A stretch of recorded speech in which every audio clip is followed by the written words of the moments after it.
તો નમસ્કાર મિત્રો, બધા આનંદમાં દેશો એવી મારી આશા કરું છું. તો ફરી મળી ગયા છીએ આપણે એક નવા વિડીયો સાથે. તો વિડીયોમાં આગળ વધતા આજે આપણે એક એવા સત્ય ઘટના કરવાની છે જૂનાગઢ પંથકની. તો મિત્રો વિડીયોમાં છેલ્લે સુધી બન્યા રહીજો.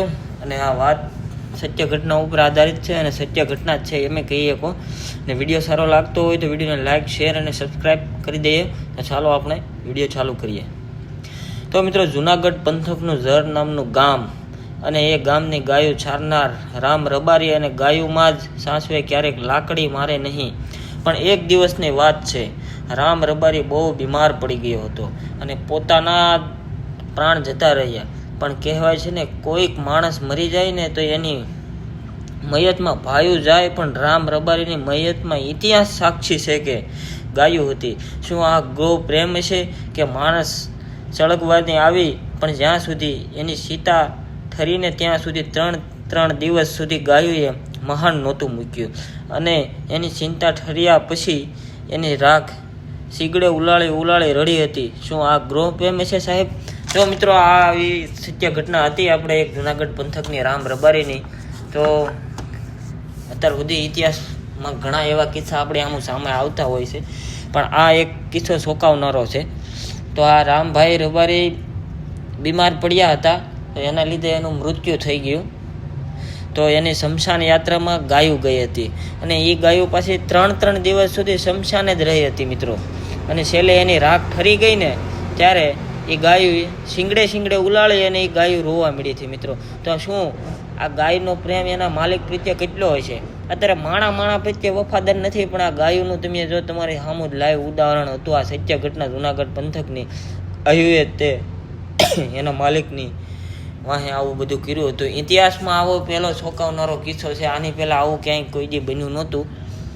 અને આ એવી પહેલી ઘટના છે જૂનાગઢમાં કે જ્યાં આવી રીતનું થયું છે. પછી આની પહેલાં તે ઓલો સિંહવાળી વાત તો તમે સાંભળી દેશે, એ પણ હકીકતમાં છે. સિંહ પણ એની શમશાન યાત્રામાં ગયો હતો. તો મિત્રો, આ અત્યારે આ આખું ગાયોનું ધણ આ ભાઈની શમશાન યાત્રામાં ગયું હતું રામભાઈ રબારીની. તો મિત્રો, આ તમે માણા પ્રત્યે પ્રેમ હોય કે ન હોય, પણ પશુમાં પણ પ્રેમ જોવા મળે છે. તો આ વાતથી એક એવો મોટો જાણવા મળ્યો આપણને કે માણા વચ્ચે તો પ્રેમ નથી, પણ પશુમાં અને માણસ વચ્ચે જો લાગણી બંધાઈ જાય છે ને તો ગમે એ થઈ શકે છે ભાઈ. કારણ કે આવો ઇતિહાસ રચવો, અને ઇતિહાસ રચવાની તો વાત અલગ છે, પણ એ ગાય અને પશુ અને માણસ વચ્ચેનો પ્રેમ અને એની ગાઢ મિત્રતા એ તમે જે ગણો એ કેવી થઈ ગઈ છે મિત્રો, કે જાણે ગાયું પણ એની શમશાન યાત્રામાં જવું પડ્યું હતું.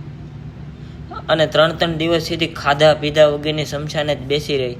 અને 3 દિવસ થયા, રાખ ઠરી ગઈ એટલે શીંગડે ઉલાળીને ફગાવી દીધી અને ગાયું રોવા માંડી. તો એના માલિક પ્રત્યેનો પ્રેમ કેવો હોય છે મિત્રો? જેટલી માણાને લાગણી નહીં દુભાણી હોય એટલી ગાયોની લાગણી દુભાણી ભાઈ. આવા એક કિસ્સો નથી, આવા ઘણા બધા કિસ્સા છે. આપણે વાત કરવા બેસીએ તો ભાઈ, પણ આપણે તો જો આવું રબારી સમાજના ભાઈની આવી વાત કરવાની હતી મિત્રો. તો મિત્રો, વિડીયો જો તમને સારો લાગ્યો હોય તો વિડીયોને લાઇક, શેર અને સબસ્ક્રાઈબ કરવાનું ભૂલતા નહીં. ફરી મળશું પાછા આપણે એક નવા વિડીયો સાથે. ત્યાં સુધી બધાને જય માતાજી અને જય દ્વારકાધીશ.